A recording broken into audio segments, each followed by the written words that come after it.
Prime Minister Roosevelt Skerrit, the Minister for Health, Dr. Irving McIntyre, other cabinet members, the Permanent Secretary for the Ministry of Health, Letitia Lestrade-Wyke, the Chief Medical Officer and Consultant, Dr. Kevin Ferrara, Hospital Medical Director, Dr. Ruby Blanc, National Epidemiologist, Dr. Shaluddin Ahmed, other medical officials, our members of the media, and of course to our viewing and listening public, good evening. Thanks for joining us for this second press briefing on COVID-19. We understand your anxiety as the COVID-19 situation on our island continues to unfold, and that is why we are here once again this evening to provide you with factual, comprehensive, and up-to-date information. As we continue to grapple with this pandemic, it is the goal of the Ministry of Health and, of course, by extension, the government of Dominica, to give you the assurances that you need and the relevant information so you may protect yourself and your family. And as we begin, I'd like to welcome to give a few remarks the Minister, or rather the Chief Medical Officer and Consultant, Dr. Kevin Ferrara.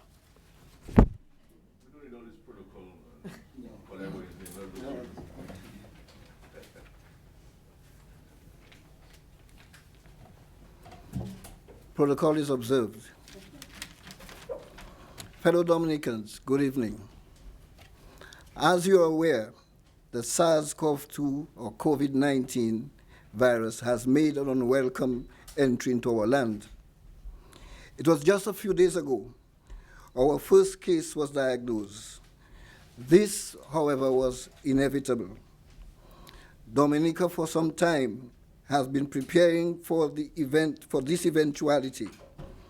In particular, the Ministry of Health has been preparing by means of public education and putting systems in place to diagnose, to treat, and to prevent the spread of this deadly virus. Let me just tell you some of these things. At the present, at the Dominica-China Friendship Hospital, all elective consultations and treatments have been discontinued. That is, we only see emergencies, except for laboratory services and oncology services. When one arrives at the hospital gates for any condition, your temperature will be taken and a brief history will be taken from you. If you have respiratory symptoms, you will be further assessed, and if you fit the case definition for COVID-19, you'll be isolated and tested. If not, you are discharged or treated as your condition demands. At present, there are 8 isolation rooms at the DCFH.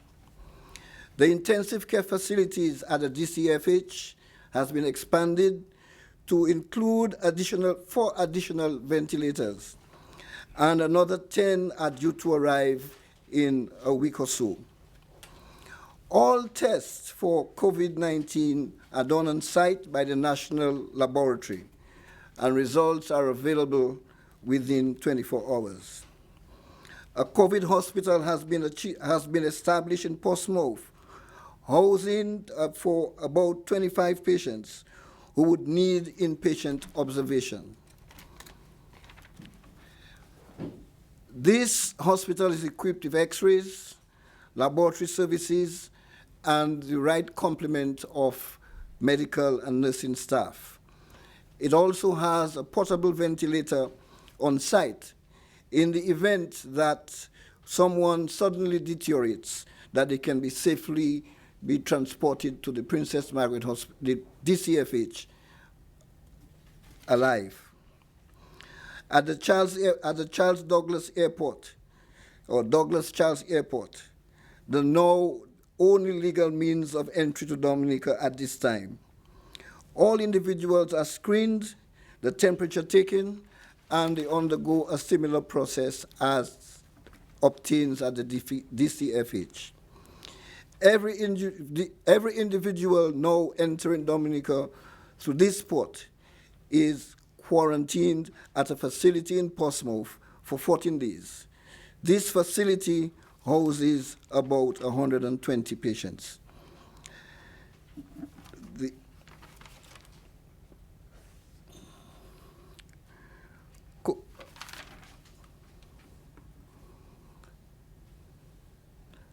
Now, fellow Dominicans, I need to tell you that the problem of COVID-19 is not the problem of the Ministry of Health only. It depends on every one of us to make sure that we do not spread the virus into our neighbors and our friends. We must stay at home. We must observe safe distancing, and we must wash our hands thoroughly. And we must be mindful that we do not have the right to hurt others. When you are being negligent and you are aware that you are infected with the virus and go about the villages or wherever spreading the virus, you are really causing great harm, excuse me, to other individuals. I thank you.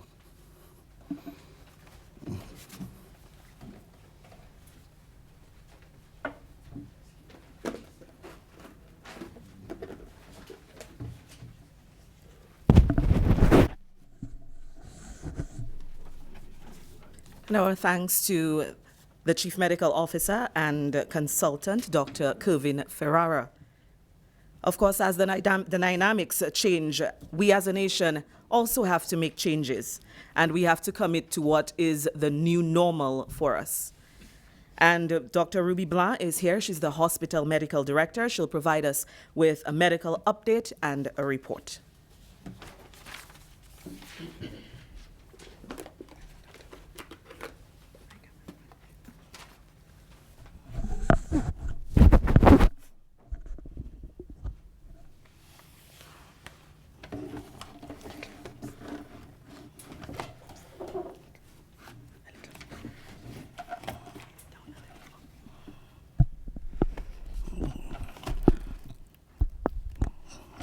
Good evening, everyone, and thanks for joining this press briefing.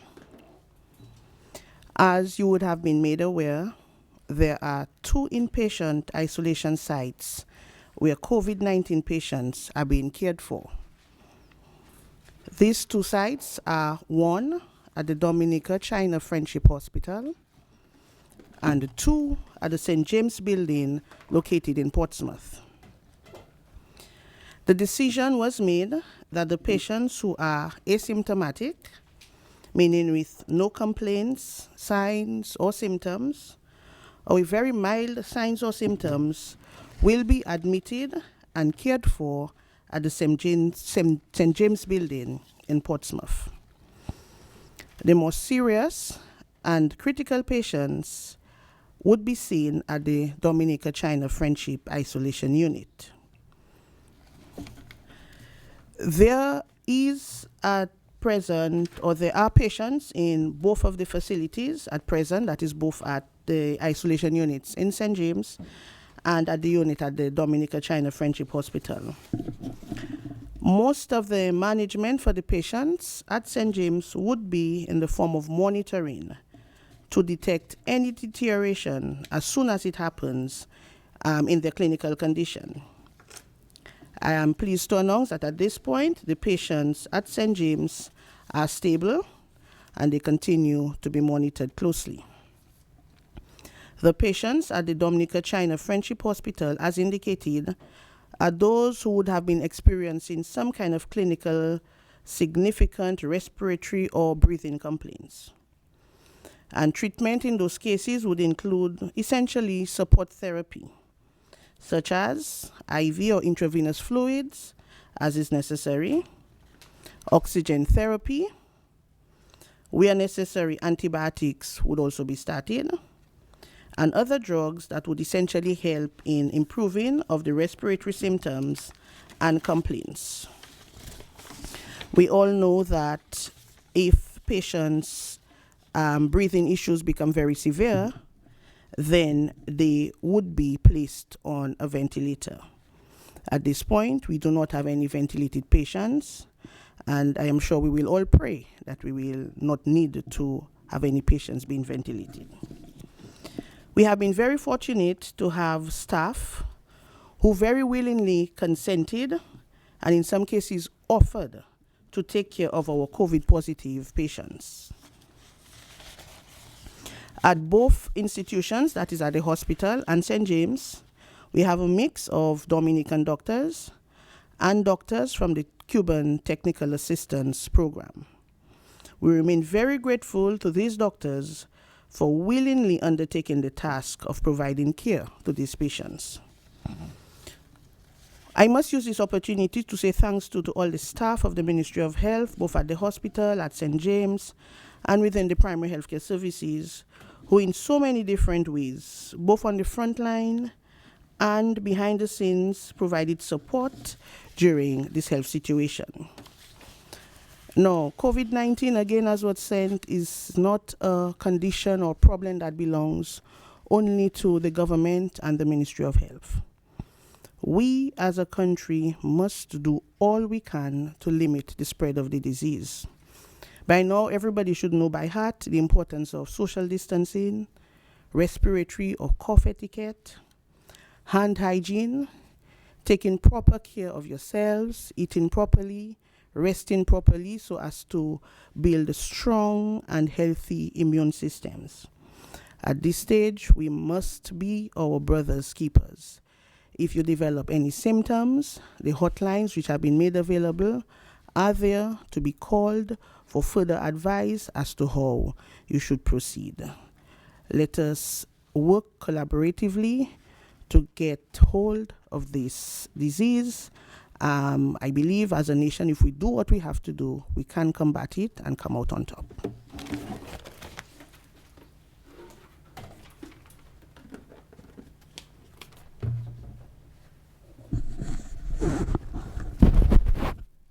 Our thanks to Dr. Ruby Blanc, the hospital medical director, for that report. Of course, as Dr. Blanc mentioned, several strategies and protocols have been put in place and are being implemented for the safety of all.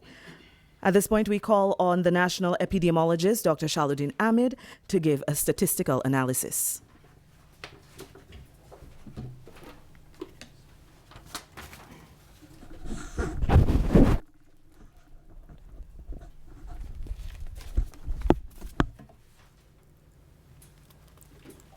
Honorable Prime Minister Dr. Roosevelt Skerrit, Honorable Minister of Health, Wellness and New Health Initiative Dr.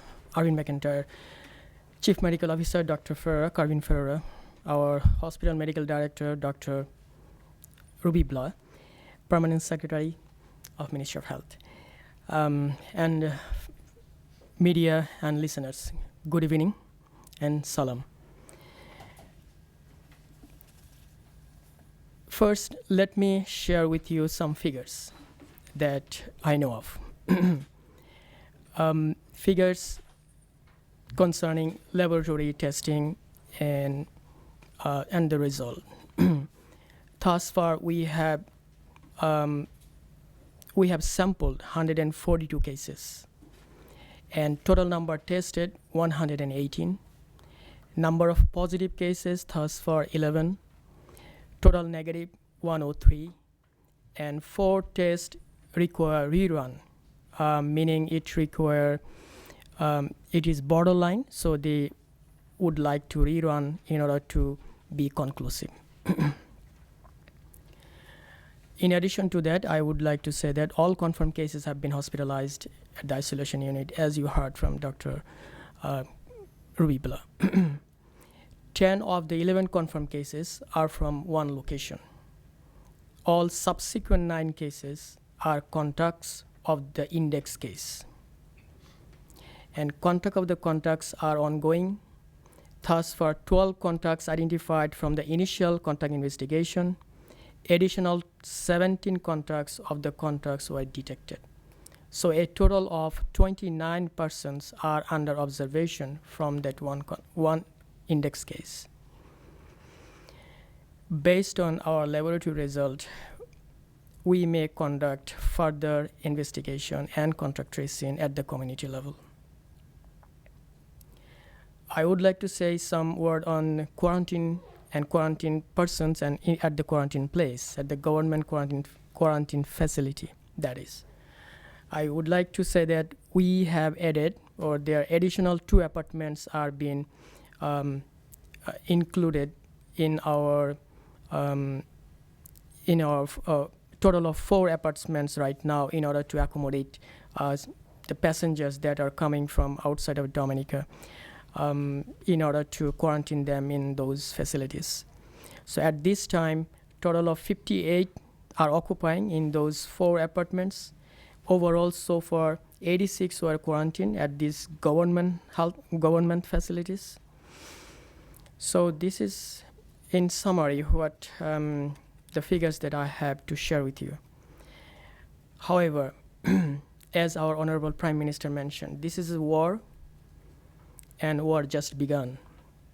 Tonight, I stand before you to ask you to be part of this war against this COVID-19 virus.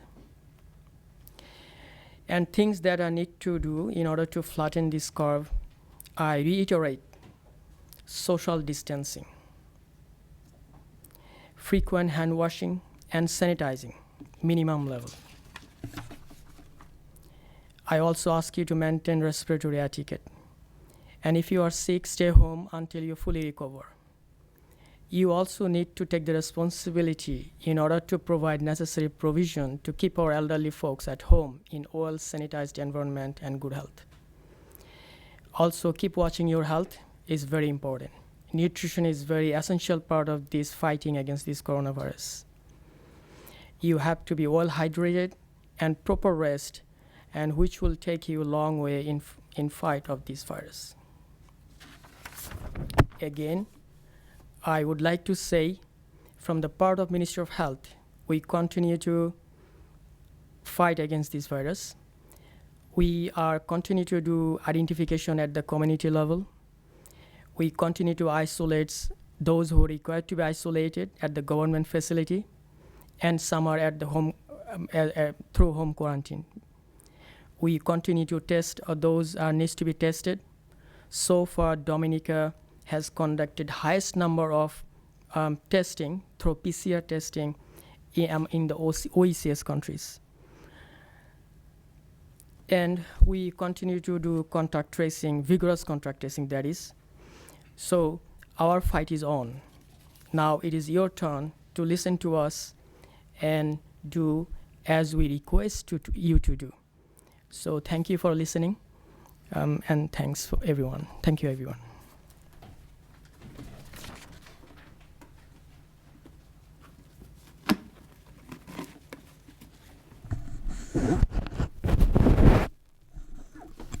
And thank you very much, Dr. Ahmed, for all those numbers, all the data. Dr. Ahmed is responsible for surveillance in the Ministry of Health. And at this point, we'd like to call on the Honorable Prime Minister, Roosevelt Skerrit, to give his remarks. Thank you. Let me greet everybody, the Minister, and, Dr. Ferrer, who is the Acting Chief Medical Officer and Consultant, Dr. Blah, our HMD, and Dr. Ahmed, who is the Chief Epidemiologist for the government. And of course, the listening public, the viewing public, the media present, and of course, our chairperson, Ms. Harry.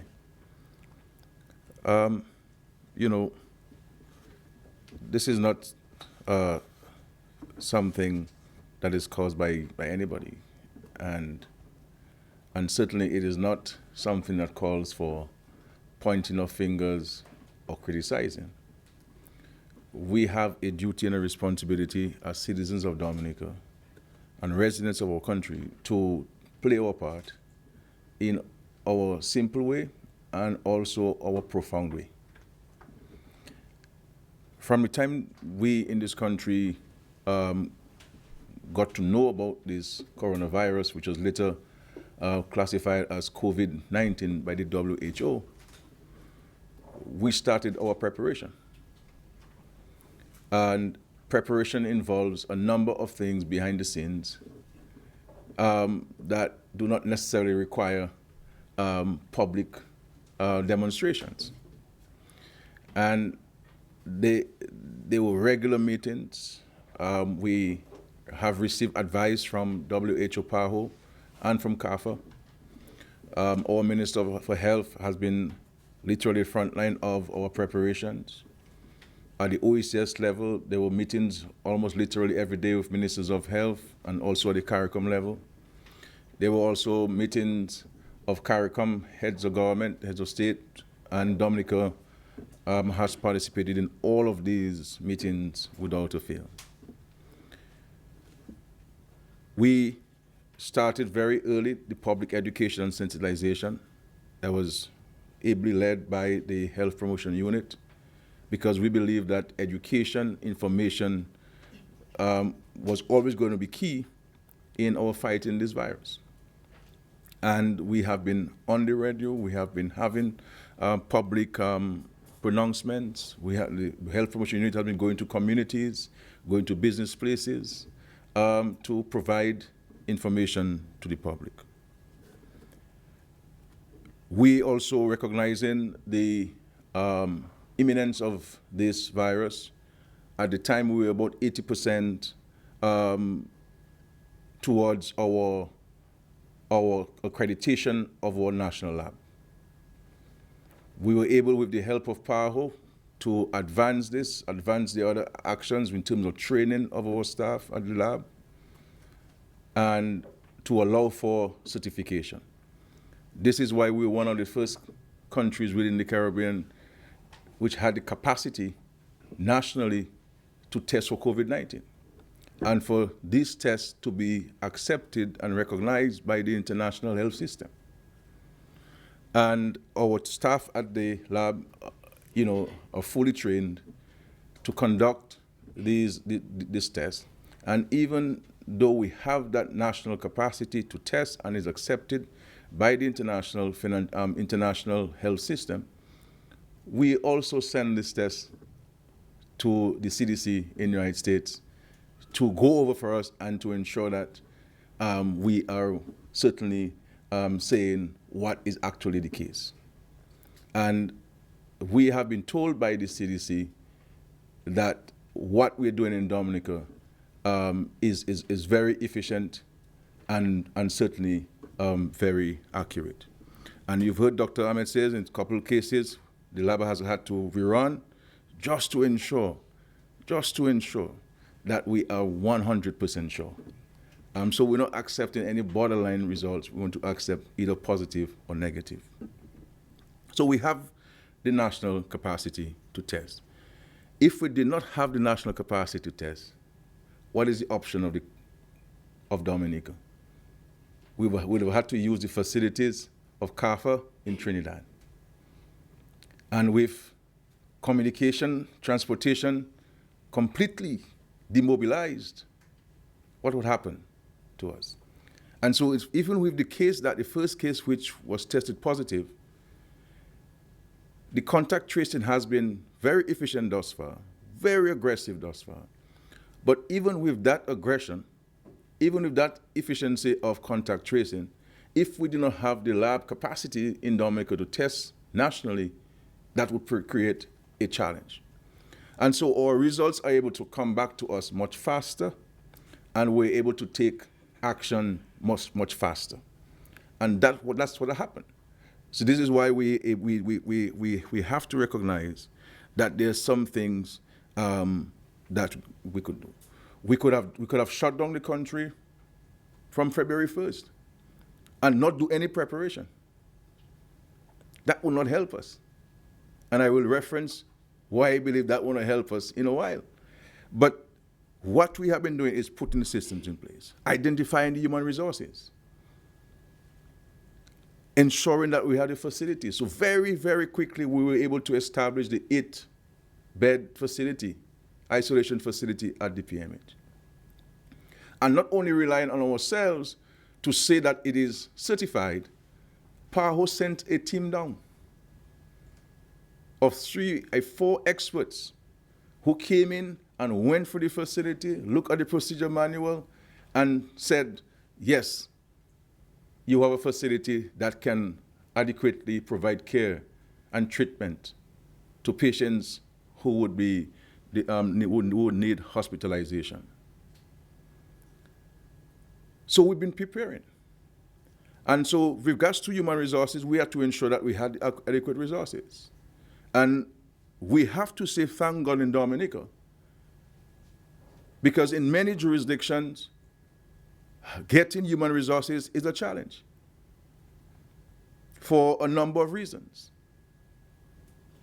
And I must say that in my own personal interaction with the leadership at the Ministry of Health, that is to say the administrative leadership of the Ministry of Health, in persons like the hospital medical director and the chief epidemiologist, and with our consultant, Dr. Ferro, and all of the people in the labs and so on, the director of primary health care, the matron, the permanent secretary, the PNO, you name it, at the various leadership, there is a profound sense of commitment, dedication, and seriousness to the task.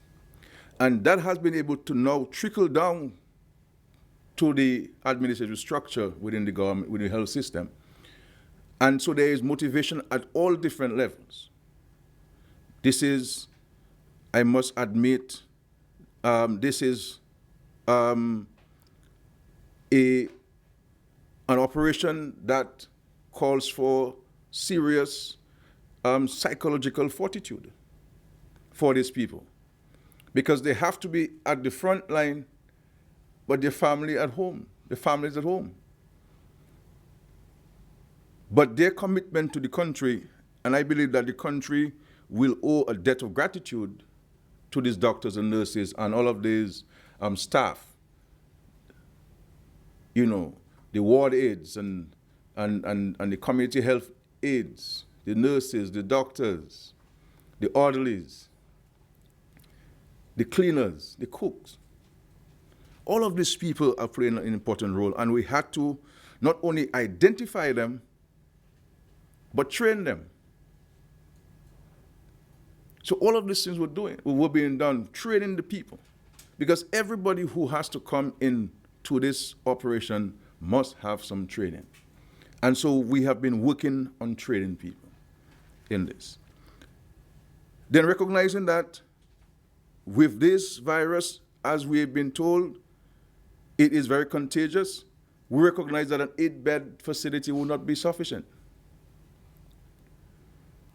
So we started looking at options.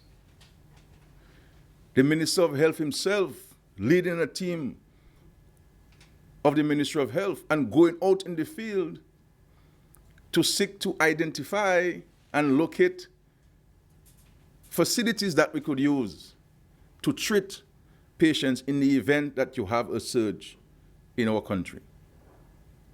And we have been able, to date, establish what we call a COVID center.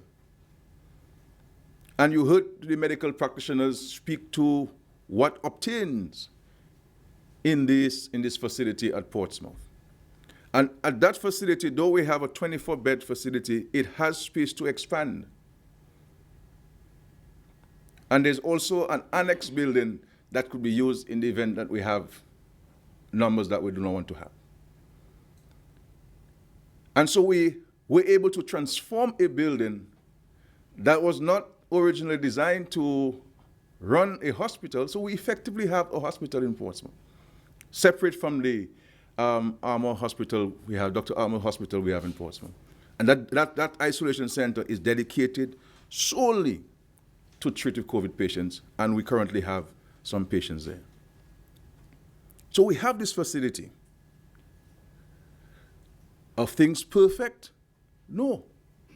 No country system has been perfect. None, including the developed countries. Including countries which economy trillion times larger than ours. What we need in our country are people understanding that we have to work together to fight this. The doctors have their role, the nurses have their roles, but we, the citizens, the ordinary citizens, have a role. One, not to misinform people, but to pass on the accurate information that would help people minimize and even eliminate the possibility of they contracting the virus. And what can we do that, as we've been told, to practice? And these are things that I believe that we should be focusing on. Now, so we have been able to put these things in place, and there have been numerous meetings because you have to meet, you have to review, you have to consult, you have to seek advice. This thing is an evolving process. It is not static. And we have always stood near to power for advice, both at the highest level and also at the technical level. Everything we run it by them. And so, as I've been told, you have in this thing has been categorized into levels.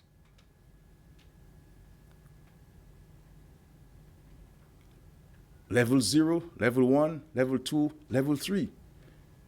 And in each of these levels, or in some countries they call it stages, there are actions that are recommended that you take. So people wanted us, for example, to close down the country at level 0 when we had no cases. But that's not what is recommended by the experts. And so we have been following, obviously, adapting some of the recommendations of WHO and PAHO to our own cultural nuances and our own circumstances. We convened a meeting of NEPO because we wanted the country to understand that this is not a Ministry of Health fight. This is going to be a national endeavor. And we also have engaged the public in different fora, in terms of consulting with them, in terms of providing them information so that they themselves can be empowered to go out there and provide the information. Now, recognizing that where the human resources are concerned, that you will have a challenge of burnout, fatigue, which is a normal human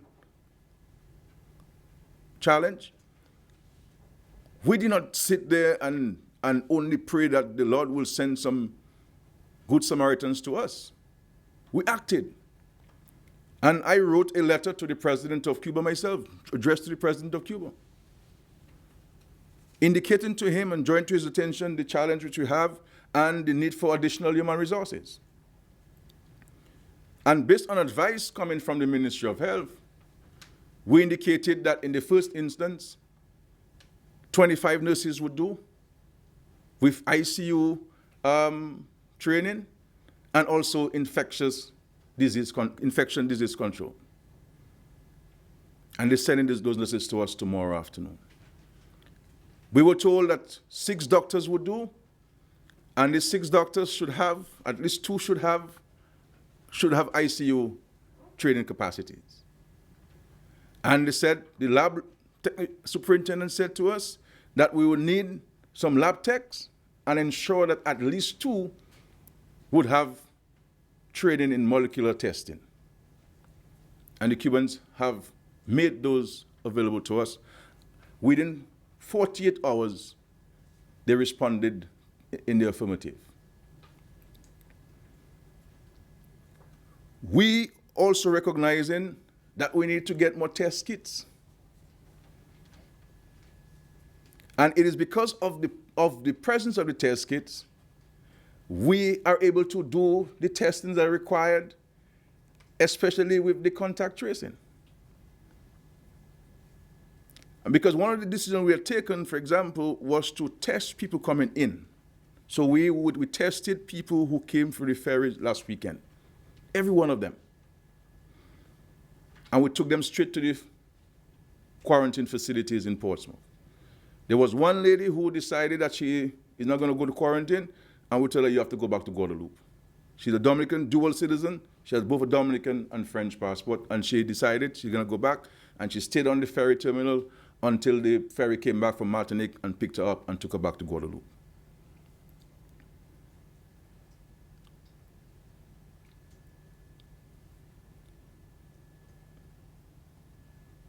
So there are a number of things that we've been doing in preparation. We could have acted in panic. We could have taken decisions out of fear. And what would those decisions be? While instead of being sober, being clear-minded, being guided by professional advice, and taking the appropriate decisions at the appropriate times. And every time you see that we have moved from one level to the other, we have taken decisions. We have acted because we're not prepared not to act. And we've acted. Now, the people who have said, okay, Skerrit, shut the borders. We should have shut the borders long time ago. But tell me, what would you do as Prime Minister? Because everybody out there saying what decision the Prime Minister could take, but they're looking at this from their own narrow perspective. I have many other things to consider before I arrive at a decision. I consult a wide cross-section of people. I rely on the advice of the medical practitioners. And we also have international experts who are assisting us with advice. But what would you do as Prime Minister if you have Dominicans who went up to Guadeloupe to shop, and then the President of the French Republic shuts his borders and says nobody should come out of their homes at all, and we have Dominicans who are out there with no money to buy food, nowhere to sleep, and who do not have access to the social services of Guadeloupe and Martinique? So the event that one of these people or all of them were to get sick, they would stay and die like cockroaches in some shed in Guadeloupe and Martinique. And that's what we want to have for our citizens.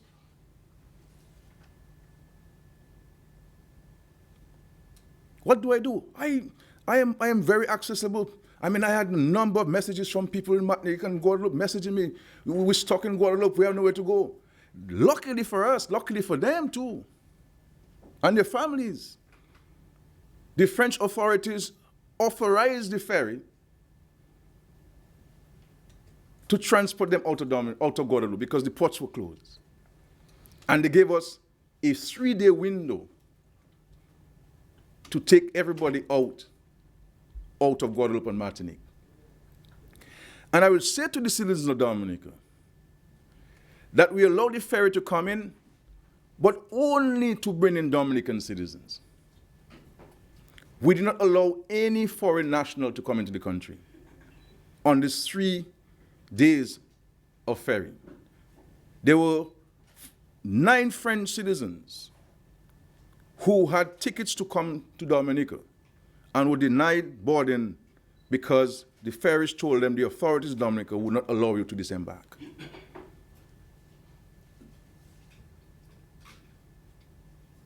And another reason why we allow the ferries to come in, let's face it, we're talking about ourselves as Dominicans.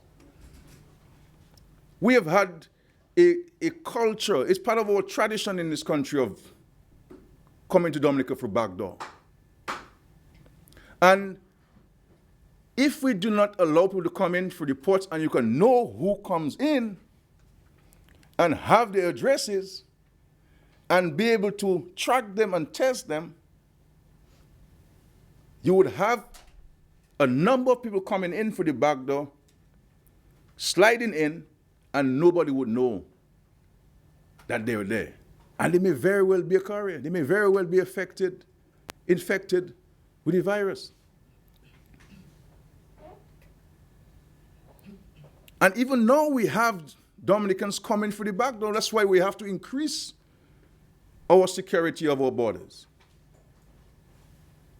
And this is why we're appealing to the communities. Anybody who you know has come into the country through a back door, let us know, because we need to know these people.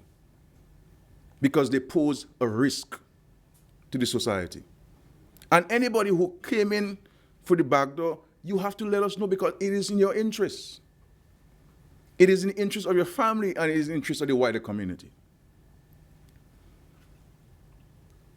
And then there's the issue of the airport. We have students in the United States of America. We have students in the United Kingdom, in Canada, who are at school. The semester is not over. The schools are closed. They were allowed to stay at the dorms. In some instances, the school authorities have told our students, all their students, including the Dominican students, that they can no longer leave on campus because they may need those facilities for quarantine if the need arises in those states. And then we have our children who are stranded in the United States of America with no access to housing, no access to funds, and no access to health insurance if they were to fall sick. And no family, many of them, no family, no relatives in the states where they're studying. And what do they do? And what should their government do? Tell them we have COVID-19 and we don't want them because they may be carrying it? And I ask our citizens, what would you advise the Prime Minister if it was your daughter who was in the United States and wanted to come back, and she had nowhere to stay? And I ask you, had you been in Guadeloupe with no money and nowhere to sleep and no health insurance, and you cannot go out because in Guadeloupe you need a certificate to come out of your home, what would you say to me if you were to WhatsApp me and tell me you were stuck in Guadeloupe? That thing's nice in Guadeloupe, don't worry, you'll be okay. You'll be harassing me to get you home. And that's what many of them did. That's what many of them did. And in order to contain and to manage this COVID virus, this is why we started testing these people who are coming in. And then we advised, look, we need to conserve on resources. So let us now move to a 14-day quarantine. And people who are coming from the extreme hotspots, we test them, or people who are showing signs of the virus. So anybody who comes to Dominica is sent to Portsmouth. There are people who do not like the quarantine. They do not want it. They say that they have to go home. And I will say so publicly. I have not consulted the Minister for Health on this matter, but I think I have the authorization to say this. The Minister of Health, his niece came in recently on a flight, and she's quarantined. Her mother had a room set up and separated from everybody else, nice, everything, and so she's quarantined for the next 14 days.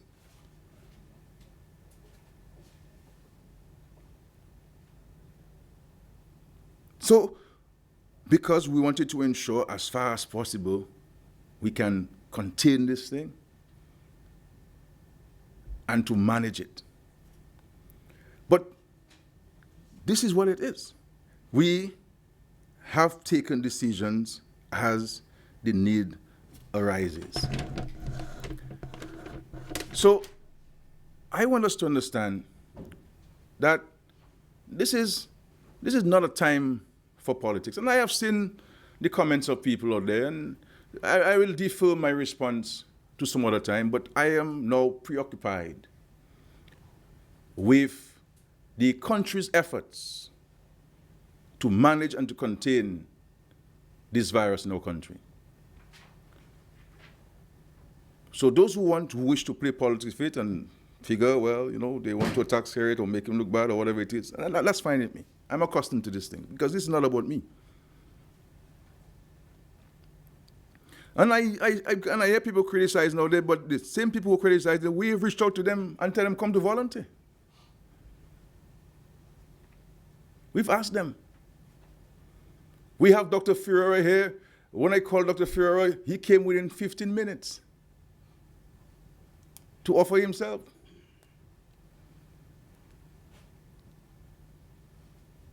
There are people who we have reached out to and they're helping, and there's some who have reached out to and refused to help. And I see these very same people out there criticizing the health professionals, criticizing the state's response, just because they want to be politics of it.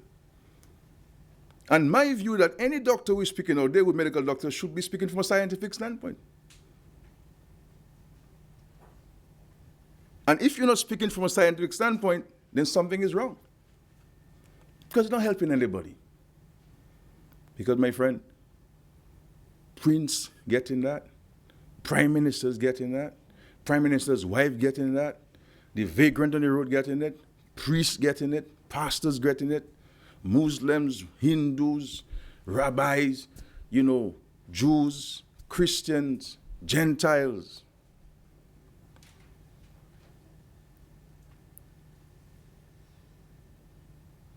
Getting it.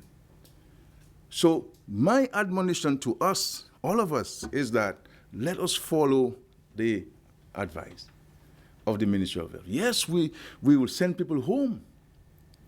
But when I was trying to forget, wiping my face because, so I read a little sweat and I go, I'll bathe, Let us work together. Let us work together. So when we send you home, what are you going to do when you go home? You're going to walk the streets and you guys going to play basketball and defy the instructions?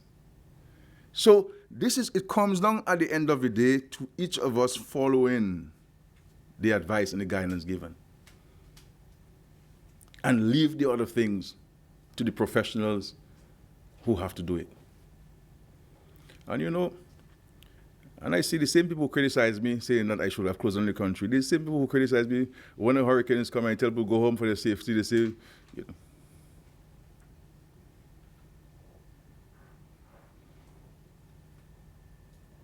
But there's a good God. I'm warning you guys. There's a good God in this. And so I want us, my friends, to pay attention to a couple of things. One, we all know the nurses and doctors who are the front line of this.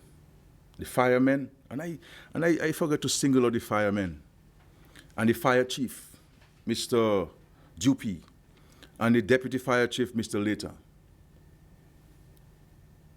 These two guys and the fire chief, the extraordinary leadership and commitment and dedication that this fire chief has shown in this and many other instances, my friends. I believe if all of us had that attitude, things would be fine. And the firemen, the ambulance drivers who go out and pick up the patients with no real complaints, we should be out there looking out for their families, ensuring that the families have a meal and whatever assistance we can give to the families. These are the people on the front line.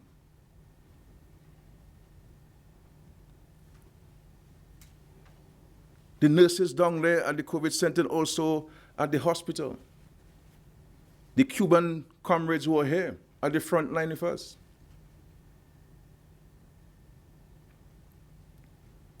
These are the things these are the good things, the positive things. Give them the encouragement. But if they're out there on the front line and all they're hearing us criticizing each other and so on and not paying attention to the real issue of what can we do as individual citizens, then what happens? I also want us, as I've said before in my previous addresses, the people 70 years and above should stay in completely. I said to you, I know you love your early morning, your 6:30 Mass. I am happy that the bishop is now doing it by radio. Let us stay up and pray. The Bible says, where two or more gathered in my name, then we're okay. And if you're the bishop preaching for you, your pastor or your Muslim Imam, then great. Because these are extraordinary circumstances. And if you obey these instructions, then the good Lord even bless you more. So let us stay indoors and let us have the younger ones help the older ones. I've said, and I've gotten some messages that people told me that they have gone to do messages for the senior citizens, and they put the groceries by the door as we instructed, because you don't want to have any contact with the senior citizens. People with underlying conditions, asking you to stay away, stay home, watch Netflix, watch some cartoon or something, and listen to the official advisory from the Ministry of Health. And then the issue of social distancing. We've been talking about this all along. Social distancing. I've heard the people from the Health Promotion Unit talking about this. These are decisions that we have to take. We have to be mindful of those things. Let us look out for each other. If we hear something, let us put it out there. The other thing I want to talk about is for us to desist from calling the hotlines and abusing this thing. People are calling them and threatening them, saying all sorts of, and they're occupying the lines from people who may have an emergency to report. So what we have decided to do is to record all calls, so that as part of the international best practices, because we want to be able to record the correct information and relay to the appropriate people within the chain of command. I have consulted with the chief medical doctor and others, and we are taking a decision as of today that the Douglas Charles Airport will be closed as of midnight tonight to all travelers. The passengers who are in transit tonight, and we'll allow them to come in, but the airport will be open for medical emergencies and to receive medical supplies and to receive medical personnel. And of course, the Secretary to the Cabinet and the Financial Secretary will speak to those details, more details tomorrow. Earlier today, you would have seen the decision we took to advise public officers with underlying medical conditions to stay home from work and to work from home. And those persons were asked to stay home. And we are taking a further decision to have public servants to work from home.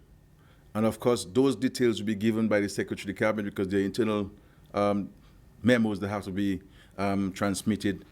But the essential services will be required to come to work, and there will be some particular public officers who will be required to come to work, because we have to continue coordinating the state's response to these things. If you're wondering whether I'm going to be staying home, the Prime Minister doesn't fit in these categories, neither does the Cabinet or ministers. We are at work 24 hours.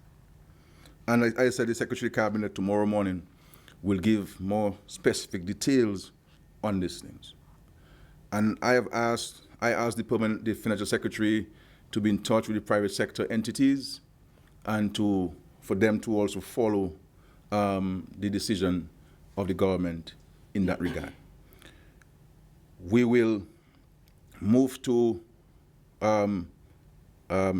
regulating these things from a legal standpoint. The drafts have been prepared and they'll be approved tomorrow morning. And the Attorney General has prepared the draft regulations to deal with this.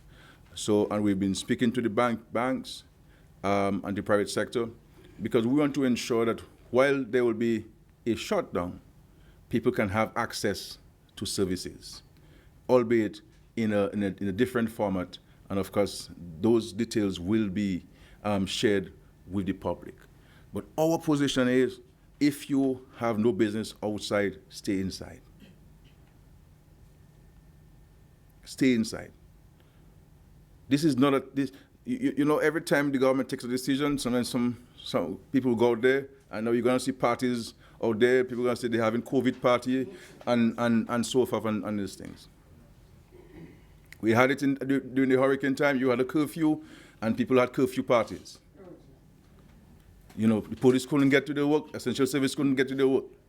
So, but it is incumbent upon us, I'm saying to each one of us must play our part, my dear brothers and sisters.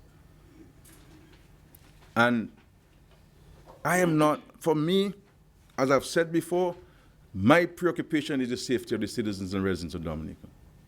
And whatever action we have to take at the appointed time, we shall take those actions. And as I said last night in my address, there's going to be an extraordinarily negative impact on the economy, and every echelon of society will be impacted on this. And at the appropriate time, we shall engage our social partners on fashioning the country's response from a economic and financial standpoint. But as for now, our preoccupation has to be for continued preparation and our vigorous tracing, our vigorous testing to ensure we can come into contact with everybody who we need to get in contact with and know where we stand with regards to COVID-19. So I want to say to us, my dear brothers and sisters, now, let us, at least for now on this, unite. You know, we have to, those of you rather in the quarantine facility, you have to understand we're doing it for your own good, and we're doing it for the good of your family. Just imagine if we don't put you in this quarantine and you go home and your little 5-month-old daughter who you have not seen in 3 weeks, or your children, or your grandparents who in the 90s, suffering from hypertension and diabetes and so forth, and you come there and you kiss everybody they haven't seen you in 3 weeks, and then you hug everybody, and you're having this, you know, you have a lollipop and the child takes it from you. My friend, understand this. Understand this. I know there were some challenges with the delivery of meals. As of lunchtime, we have rectified this, and going forward, the meals will be delivered on time. But all these things, you expect these things in logistical challenges. You go overseas and you pay your big money to go into a 5-star hotel, and you get there at 9 o'clock, they tell you check-in is 3 o'clock, 6 o'clock you still haven't got in your room, but you've paid your big money. So if we go somewhere and you have to wait for an hour or half an hour, my friend, I mean, what does that have to do on Facebook? And want to create a sensation on this thing. So we have to appreciate. Let us all stay calm. Let us all stay calm on this. And because we recognize that in some cases, people are not respecting the self-quarantine. You know, if you self-quarantine an idiot, he's on Facebook showing that he's driving around. And then people blame me for that. Instead of telling this idiot that you should be responsible, they're blaming me for this. You know?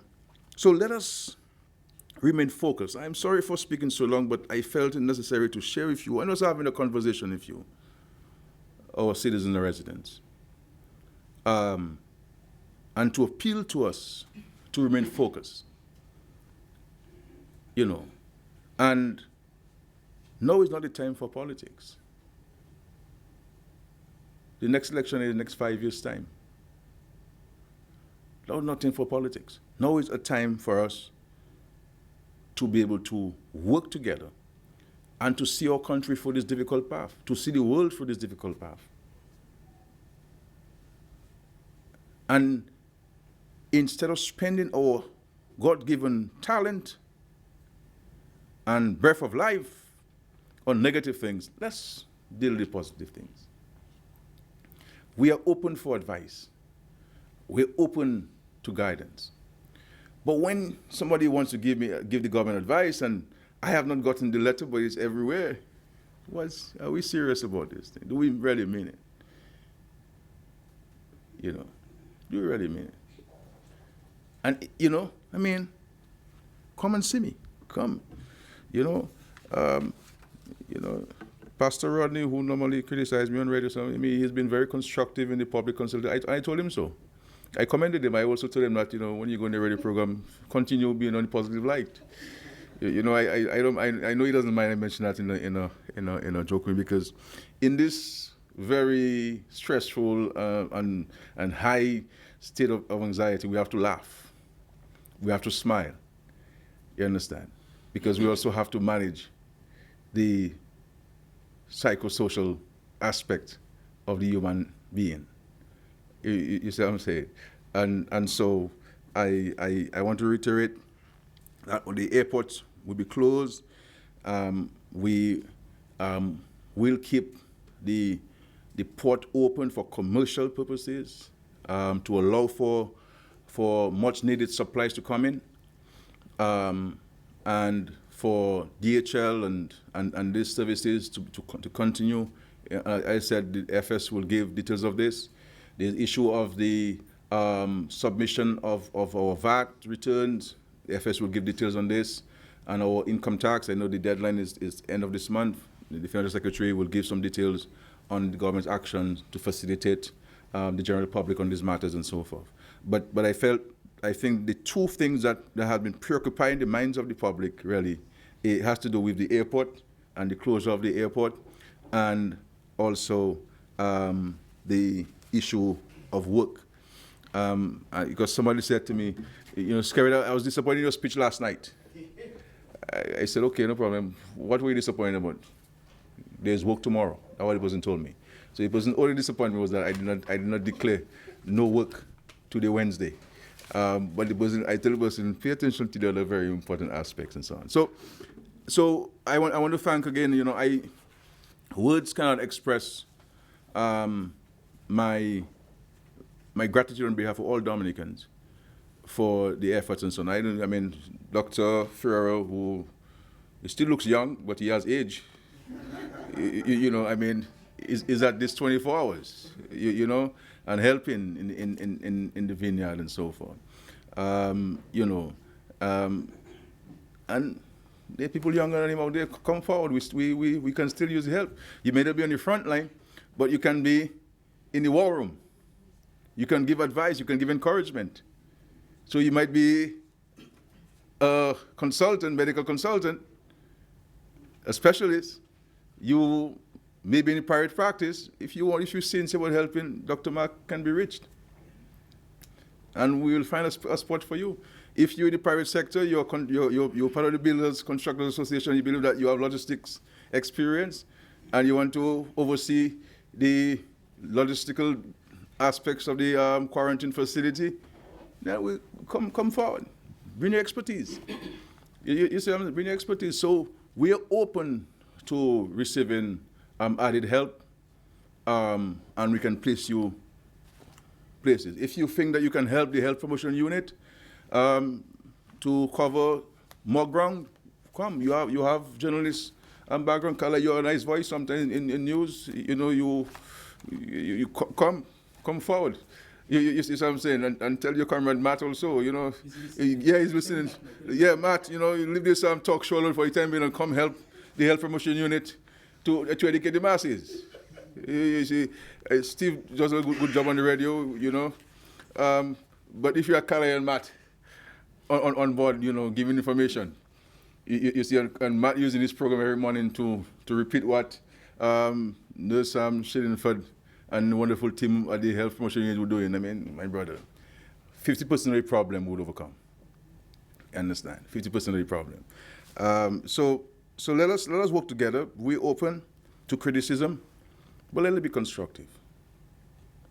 Let it not be destructive. Let it not have a political slant. Let it not have an anti-Skerrit slant, because none of these things don't help anybody, my brother. Nobody.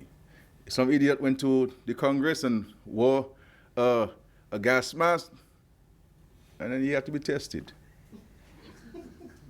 He ended up getting it, ridiculing it. You see what I'm saying? So this knows no borders, no boundaries, and so forth. You know, I also want to thank the Chinese government. The Chinese government They will be providing us with some supplies. Among other things, they'll be giving us some ventilators and 1,500 testing kits. They'll be providing to us. I'm hoping that this can come in hopefully next week, recognizing all the challenges now with transportation, with all of these borders being closed. But we're trying to work with logistics and so forth, and other protective gear, and a number of other supplies that the Chinese government is seeking to provide to us and so forth. And they've also offered human resources. We've been consulting with them on their own experiences in China.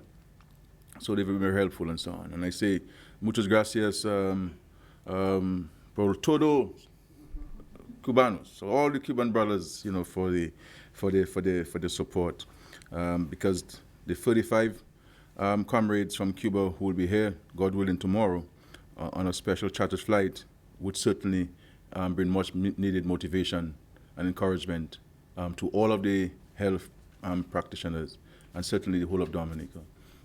So we're going to thank the ambassador and thank the president of Cuba and the Cuban Revolution for the assistance. So let us work together, my brothers and sisters. You're going home tomorrow, stay home.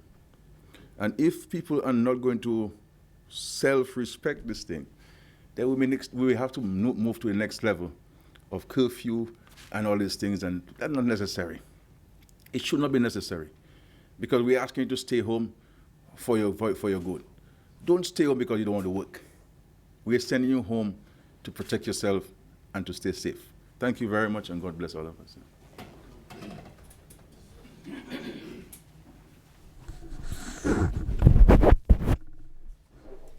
Now, thanks to the Honorable Prime Minister. At this point, we're going to take a few questions from the press. So if you have any questions for the presenters, you are welcome to do so right now. Yes. All right, Mr. Curtis Matthew from DBS Radio, go ahead. Thank you very much, Sheena Harry. My question is about the announcement of increased cases of COVID-19 in Dominica tonight. It was mentioned earlier that 10 out of the 11 people who have been tested positive are from one community. Is there any information as to the other person? In fact, is he related to the others in the communities that was mentioned? My other question before Kale comes in would be, St. Lucia reported earlier today that they don't have the capacity to deal with a full outbreak of COVID-19. Is the same related to Dominica? Can Dominica say the same thing, that we don't have the resources to deal with a full outbreak of COVID-19? I'll come back in a little while again.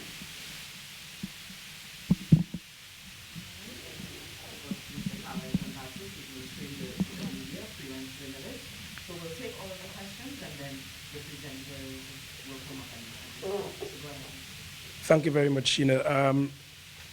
Prime Minister had a nice, long, almost impassionate plea there. But he spoke about the testing kit.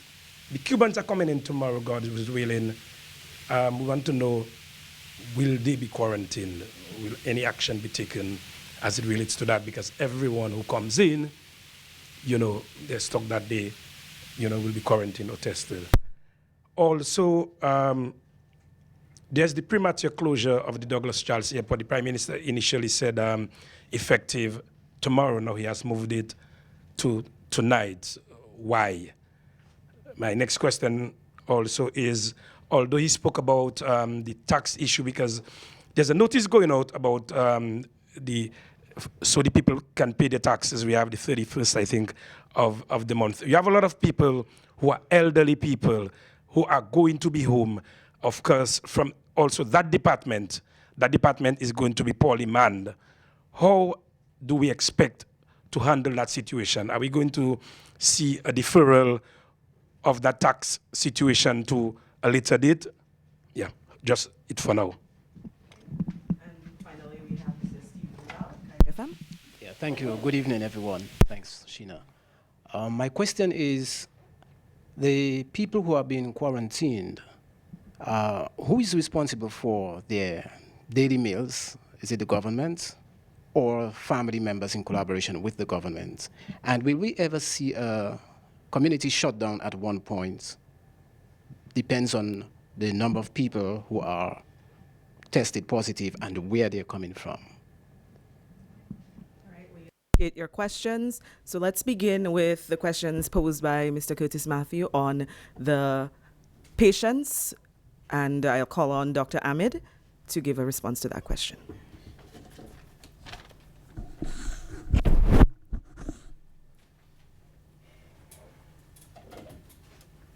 Thank you for the question.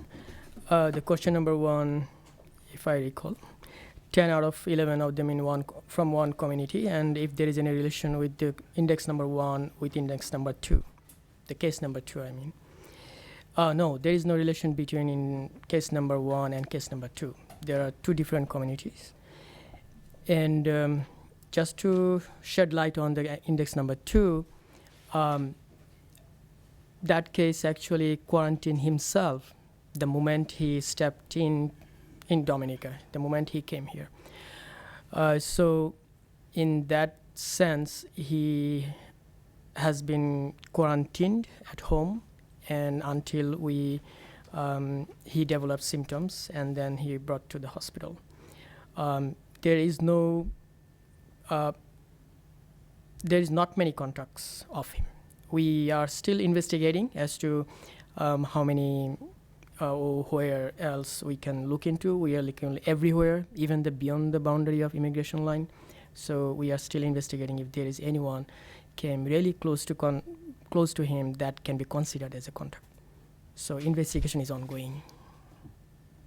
Dr. Ahmed, while you're on the mic, let me just ask a follow-up question. Thank you very much. Sheena, is that okay? Yeah. The question I would like to ask is about the contact tracing. How challenging is this, and is this process continuing as we speak? So do we expect to hear any more information in terms of contact tracing for people in that community that you mentioned earlier on?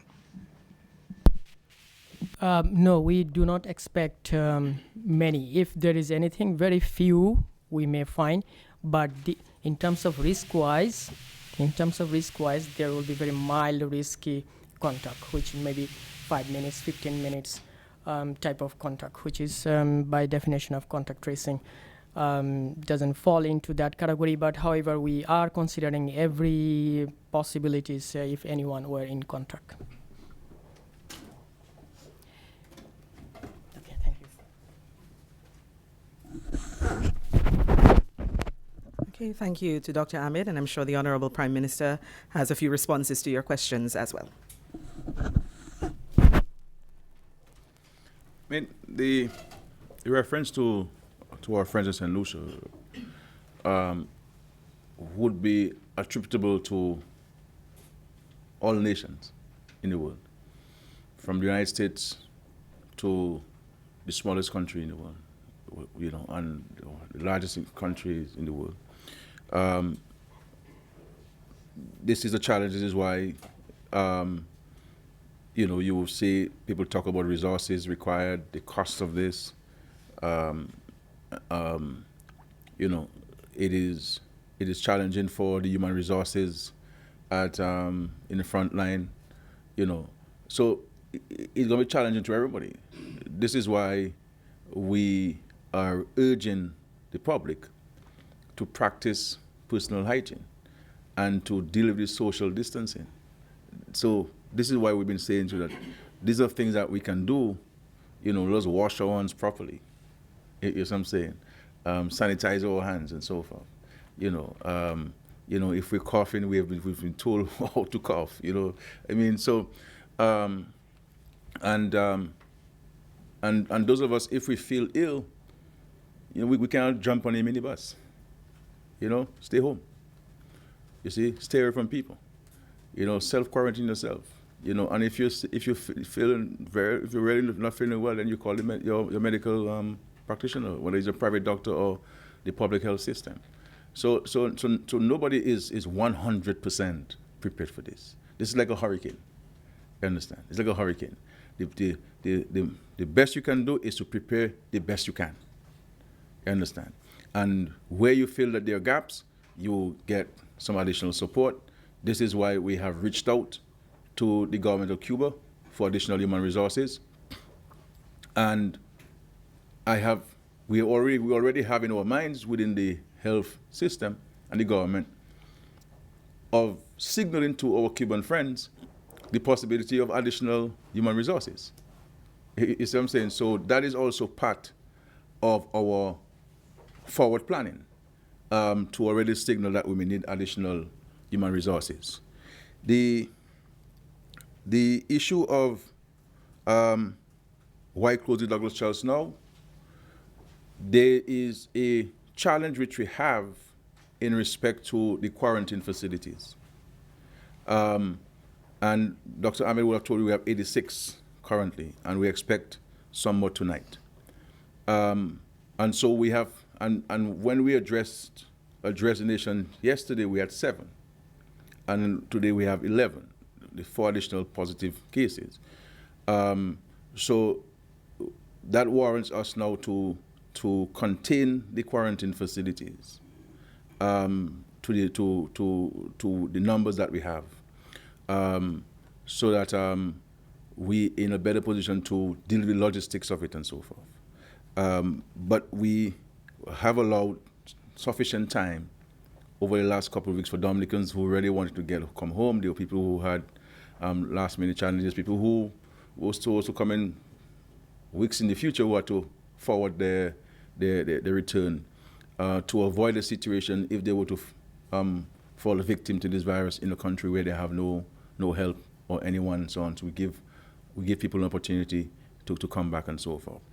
And so we have, based on the advice of the chief medical doctor, we have decided to advance the original decision on this in light of the new and prevailing information.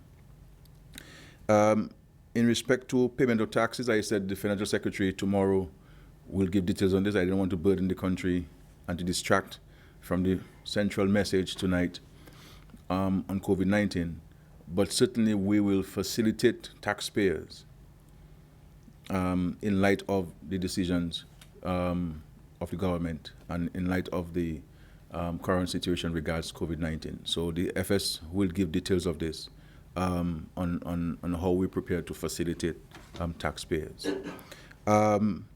The daily meals, not only the daily meals are covered, but we covered the cost of accommodation. So we in fact will be paying the proprietors of these private establishments to house the people there. We had a challenge earlier today, but thank God we were able to get some 58 rooms confirmed today, this afternoon, and so we are preparing those rooms for the folks who will be coming in tonight and so forth. So we're providing 3 meals. We're also providing to people who do not have basic items like toothbrushes and towels and toothpaste and other basic supplies and so forth. And obviously some of them would have come into the country with some of these things and they have it. And I believe in limited instances, family members have been able to facilitate this. As I said, there were challenges with regards to the timeliness of the delivery of the meals. But we were able to put some systems in place, and I was told today that the lunch did come on time, much to the pleasure of the people along there. And we're going to observe tomorrow to see what time breakfast will come. So, and the fact remains too, we want to be transparent if you as far as practically possible, not to bore you with details. But you have a situation where people whom we would have contacted to provide services do not want to go to these facilities. You understand? So we have that challenge. So it is not that we don't want to buy the lunch and bring it on time. It's that people who we have contacted are not prepared to bring the lunch. Though there's no real need to fear if you follow the protocols that have been advised, that you've been advised. And so what we're doing is increasing the number of service providers and to go through the division of labor. So if you're providing breakfast, only breakfast. You can't provide breakfast, lunch, and dinner. And get a different group to provide lunch, get a different group to provide dinner, so that, by the time you prepare breakfast, you have to start preparing for lunch, and we don't want to focus on breakfast done, your day done. And that's when it is. So the government is covering all of the expenses from the airport to when the quarantine period will be over, and we'll also provide transportation to your residents, no matter where you live in Dominica. Okay? I think reference was made about the Cubans.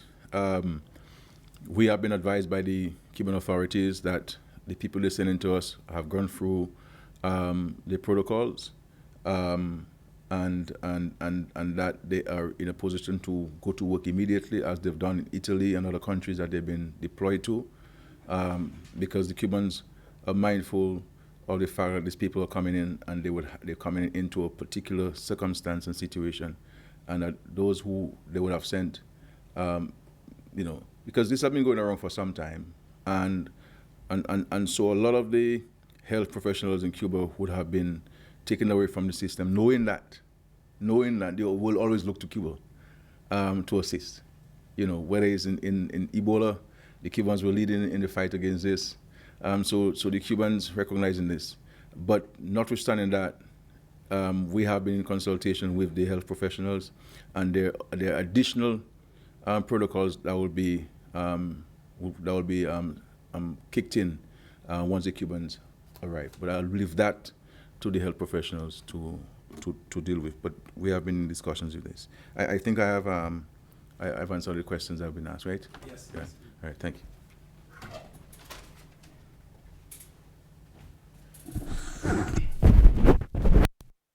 Thanks to all media partners for asking those very important questions, burning questions that I'm sure the general public would have liked answers to as well. Now, of course, we've heard from the leader of the nation, and it would only be fitting that before we end the press briefing that we hear from the leader of the Ministry of Health, Wellness and New Health Investment, Dr. Irvin McIntyre.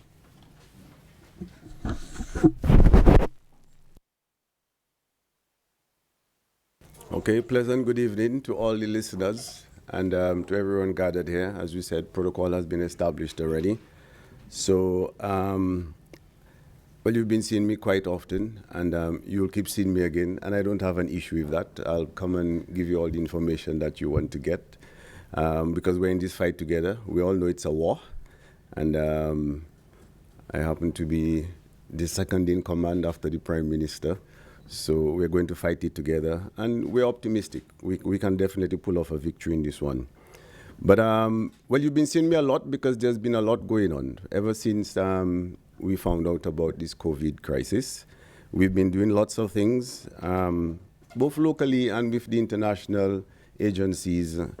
And so that happened even prior to our first case. So it's a preparation that's been ongoing, and we've been just trying to fine-tune it as much as possible. No country can totally be prepared, but obviously we can be as prepared as possibly and as our resources may provide us to be. And that's why recently we had PAHO here, and we had some experts, and they gave us some good advice. They were here to help us to recognize the gaps in our system, which is what it's all about, try to fit in up our gaps so that we can be as prepared as possibly can be. And so even prior to our first case, we're already thinking of a surge capacity. This is why our hospital in Portsmouth was getting done even before having a first case. That's what it's all about, being proactive and getting prepared for any eventuality. And in that regard, that is why when we had all these cases coming in yesterday, our facility in Portsmouth was ready. Had we just waited to get a first case and then prepare for a surge, we would have been in trouble. But we prepared for the surge long before it came. So by the time our first case came, our facility in Portsmouth was ready, which just tells you how well we've been preparing for this eventuality. And as time goes along, we keep preparing even more and more, because we had a capacity of 24 beds in Portsmouth. And now today we made some adjustments and we've actually brought it up to 30 beds. So we have a capacity of 30 beds in Portsmouth as compared to the 24. That's in our St. James facility. And obviously our Douglas Charles facility remains. And we're going to keep our Douglas Charles facility for the more severe cases. That's where we have all our intensive, our Dominica China Friendship Hospital. That's where we'll keep most of our severe cases, and our milder cases we can keep at our St. James facility. But we've done all of that. It takes the logistics involved in having all our staff down there. We have to make sure our staff are comfortable, and we have to provide the best for our staff, because they are the frontline people there, and they are the ones exposed, they are the ones sacrificing their families. So we made the accommodation very comfortable, transporting them from their accommodation to the facility. So the transportation issue has been done for them. And so we're very much concerned about their well-being. And there'll be little hiccups here and there. Maybe, as we said, breakfast might come a little late. But I mean, even under normal circumstances, those things happen. So much less in a war and a crisis time, those things can happen. But as I said, we keep doing things every day to just fine-tune the whole process. And it's not just a matter of just the nurses and the doctors related to this facility. We have the other domestic staff, we have the pharmacy staff, we have the laboratory staff, and all of these are being put together so that our facility in Portsmouth can be functional as possible and to the best of the capabilities of our staff, so that we can provide the best service to the patients that we have down there. All our orderlies, our maintenance staff, it's a combined approach that we are adopting so that we can have a facility. And if you have to imagine, we've actually set up a hospital in basically less than a week. So we have to give ourselves some, we have to be very comforted by that people can come together and actually set up a facility in less than a week. This says a lot for us, and you have to compare this to other places that are struggling. People with more facilities than us, more resources than us, and yet we can do all of this in such a short time. So it does say a lot for the dedication of the staff and the people involved in setting that up. So we have to be highly appreciative of such things and comforted by that. But let alone all of this with the facility, there are lots of other departments that are playing their part. Take, for instance, the environmental health. They've been right at the front. They are the first people that our passengers meet, whether it's at the Douglas Charles Airport, whether it was at the ferry terminal, and they're the ones doing the screening and the temperature, and they've been there diligently, on time, getting things done. We must be proud of these people as well. As for our fire and ambulance, we cannot overemphasize how great they have been in this fight.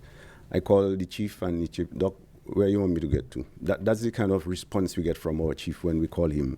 And as a matter of fact, we sort of fast-track their staffing so that some of his guys on duty can get a little rest. So while we pulled in trying to get some new ones for him as quick as possible so that his seasoned firemen can go out there, the drivers, and then the new ones that are coming, they can stay on the base and they can just hold the fort and do the normal little maintenance while his seasoned firemen are out there in the districts getting the patients and transporting them for us. As a matter of fact, yesterday I had a very busy time getting all our different patients from the La Roche community down to Portsmouth, which took time and went up all in the night time actually. So you can just see the sort of effort that they're being put into. But let alone environmental health and the fire and ambulance, even the police as regards to our security at our facilities, both the quarantine facility and our COVID hospital, our COVID facility that is the St. James facility in Portsmouth. The police have been very helpful because obviously we can appreciate the anxiety related to people in quarantine, and family members are pretty much concerned. So the police have a job to do as well. DASPA has been very good as regards to getting all our information. The Ministry of Agriculture was on board. They provided us with many quarantine officers when we had all these people coming from Guadeloupe and Matlick at the ferry terminal.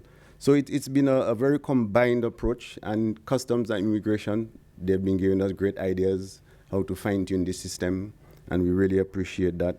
And all our maintenance staff who just set up all the beds at the hospital and transporting all the ICU equipment. So it's really heartening. Our Red Cross people, lots of volunteers, so we can help with our screening at the Douglas Charles, at our Dominica China hospital. So, and when you have people just volunteering that they can just do the temperature and check, so we can have a nice screening process at our Dominica China Friendship Hospital. All of these things mean quite a bit to us. But we also know that our staff is going to be under pressure, so we are arranging to have their psychosocial aspect dealt with, and as regards to counseling and to providing for their mental health, because they're going to be burnt out every now and then. They also have family members who need them as well. They're going to be up late night. So we have to consider those things. It's a combined approach, and we're definitely considering all these different things when we're dealing with our COVID crisis here in Dominica. And it goes even beyond all this stuff. When you see all around Roseau that we set up these little standpipes that we can wash our hands, and I see the public really making use of it. These are the things that we all can, institute and to get the good habits, because it's our action creates our habits. So if we just keep washing our hands, eventually it becomes a habit. And then that's all. These are the little minor things that actually, well, they might look minor, but they really play a very big part in our defense and our fight against the COVID. And the health promotion, obviously the health promotion has been at the forefront of it. Education is the key here. We have to let people know what's happening, and that's, they'll be doing an excellent job at it. But when the health promotion gives us the information, we have to take it one step further. We can become part of health information, and we have to tell our relatives and our friends. So we are all part of the health promotion. It's not just the department saying those different things, but we have to transmit it to the other people that we meet as we go along. So it's really up to play our part. And while the system does all of this, which I've been telling you all along here, our part now is to exercise and implement the social distancing, which is what we're asking everyone to do. Our first index case led to 9 other cases. So you can see the importance of when we ask you to quarantine, we really want you to take it seriously. We know what we're telling you. The evidence is there, the facts are there. The international community is saying it, the international agencies are saying it, we have the experience in it, we know about it. So just play your part. The system has been put in place for you, you have to play a part. It's a combination of both the system and you, the citizens. We ask you to quarantine, just stay at home and just quarantine. 1 case led to 9 cases. These 9 cases could have been avoided if we had a proper quarantine of that individual. So let not let it happen again. The other case, he was pretty much well quarantined, and we're doing the contact tracing for him. And up till now, we haven't got any from him, but obviously waiting for further tests. And while we're doing all this contact tracing, if we get any positives of these contacts, we also continue the contact tracing to see if we have any of those other ones. So take, for instance, in the La Roche area, we have our health team doing the contact tracing, and then we have to actually pull out some of our staff from the other health districts to help with our La Plaine Health District so we can do more contact tracing. So it's an ongoing process. We might have a district that might not have any cases yet, no suspected case, so we take some of our staff here to help the La Plaine Health District, which is what is going on. And then we continue our contact tracing in those areas. But the point is, as I keep stressing, we have to exercise social distancing. It really doesn't cost anything. Granted, there may be the little hiccups and the little, well, if we have social distancing, we may have elderly people in the community. Those elderly people might need, well, she wants to get a pound of flour in the shop or a little pound of sugar. Some other person from some other civic group, whether it's some sport club, whether it's the church community, whether it's the teachers, whether it's the village improvement committee, we have people to maybe just lend a hand and just go and get the pound of sugar for the elderly lady, rather than to have her come and go to the walk to the shop to get those little things. So these are the things we can do besides just the constant washing of our hands, besides just the social distancing. We can also help each other when we just lend a helping hand to the elderly so that they can stay at home, because they're the most vulnerable people. And so we have to help them in that regard.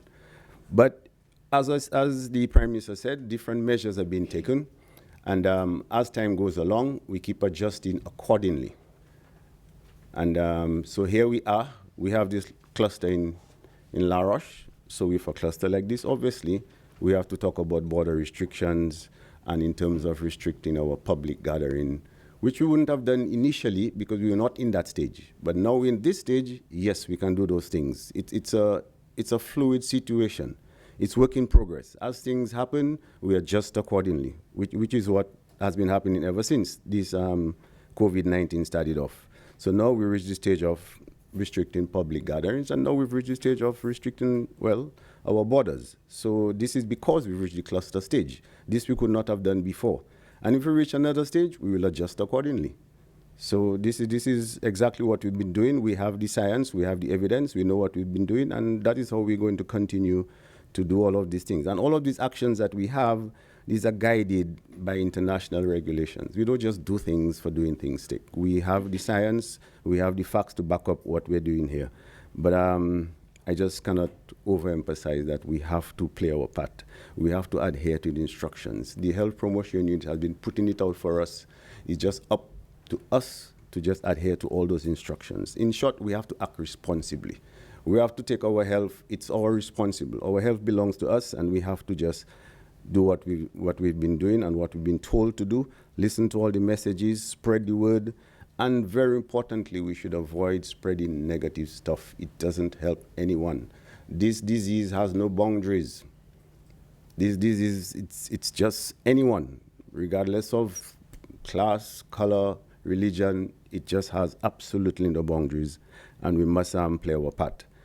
And also, when we have the medical staff, we've also put it also in the public service. So we have different subcommittees in the cabinet that are handling the different aspects of our defense and our preparedness.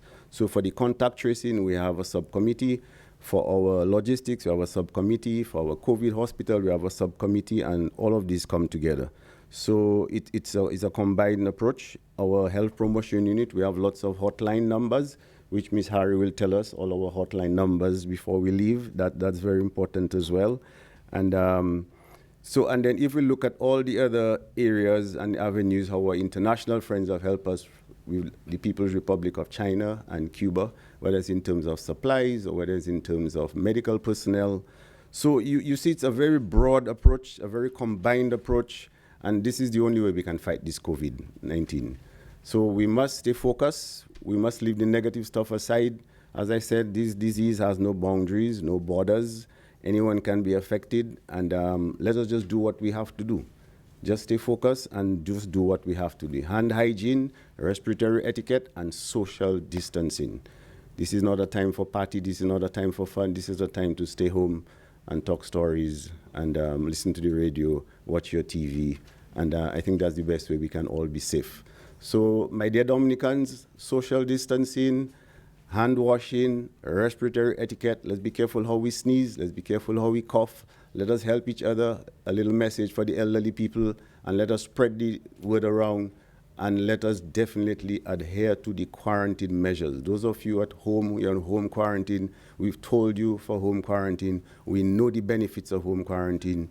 You saw the problems with home quarantine. If it's not done properly, one case can lead to 9 cases. And this disease can affect everyone. So it's my plead, and it's the government's plead, it's the Ministry of Health plead, that please observe all the different measures that we're putting in place for you.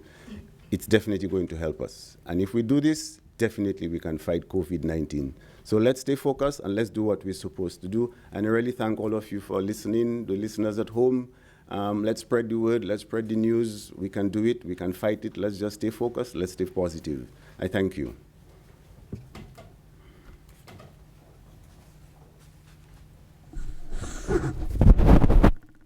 Thank you, Dr. McIntyre. And as he promised, I will be providing you with all of the hotline numbers.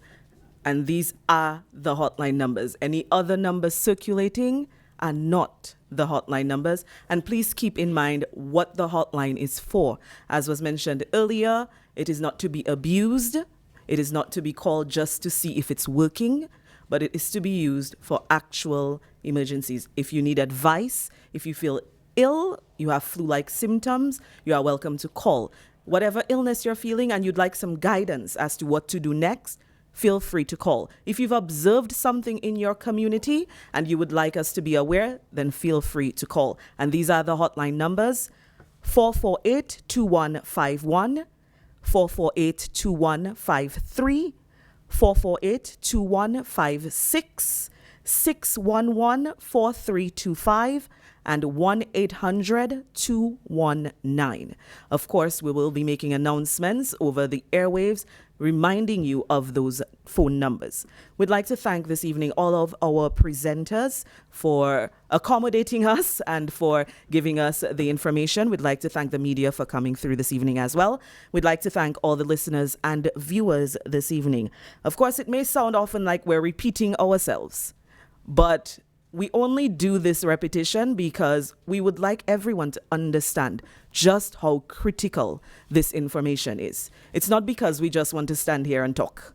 So when the Ministry of Health and the other experts come up and give you this information over and over again, it's because it is very important. So we ask that you take heed. And of course, we ask that credible sources be where you get your information from. So we thank you for your attention. Have a good evening.